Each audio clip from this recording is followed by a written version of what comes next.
ఉపరాష్ట్రపతి ఎన్నికల వేళ రాజకీయం హీటెక్కింది. ఇండియా కూటమి అభ్యర్థిపైన కేంద్ర హోంశాఖ మంత్రి అమిత్ షా విమర్శలు గుప్పించారు.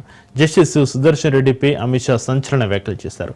జస్టిస్ సుదర్శన్ రెడ్డి నక్సలిజాన్ని ప్రోత్సహించారని ఆరోపించారు అమిత్ షా.